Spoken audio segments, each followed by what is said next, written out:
Magkakasama sa isang entablado ang The Company at New Colors para sa isang gabi na puno ng nostalgia at klasikong awiting Pilipino.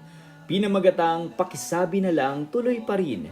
Itatampok sa concert ang mga awiting nagmarka sa OPM at naging bahagi ng musical memories ng maraming Pilipino.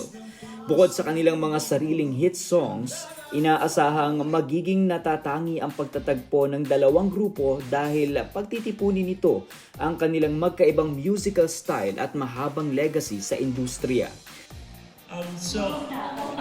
Lumang Tao, which we are, and we're so blessed because of the support of our music, we are still able to do what we love doing, which is to share what's in our heart musically and lyrically. So, yun nga, we're both blessed with longevity, so much still to offer in terms of new songs, new ideas, and new joy. New Colors and the company will be doing this first time collaboration. Not the last, but the very first, and we're all excited to see what we will come up with kasi we're still in the works of creating the whole show. So we're both excited. Sa pagbabalik tanaw sa kanilang mga taon sa music industry, ibinahagi rin ng The Company at New Colors na namimiss nila ang dating gawi sa OPM. Noong may mga physical copies pa ng album at nagkakaroon ng album signing kung saan mas personal ang pagkikita at pakikipag-ugnayan ng mga artists at fans.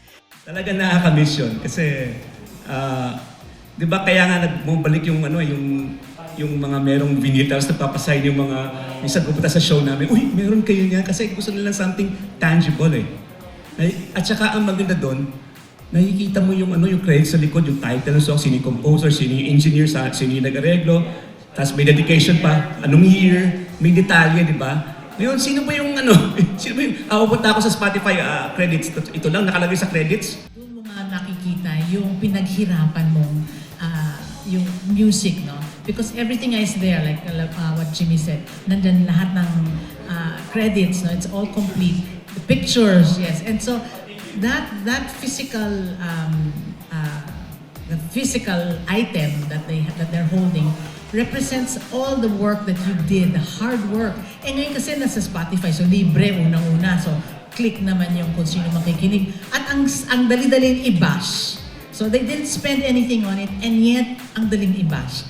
Parang napakadaling gumawa ng music, di ba? But yeah, that's one of the reasons why having it free for anybody to listen. Of course, it gives us the chance to be heard all over the world. But yeah, when you have that's the trade-off talaga. Gaganapin ang concert sa October 8 sa Newport Performing Arts Theater at handog ito ng Echo Jam Entertainment Production at DMC Philippines.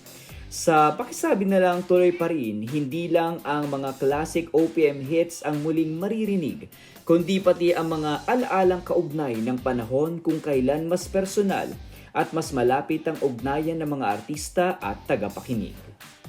The company songs form talagang part of our, what I call the Filipino songbook. The Filipino songbook. So, classic songs that will last many more years to come.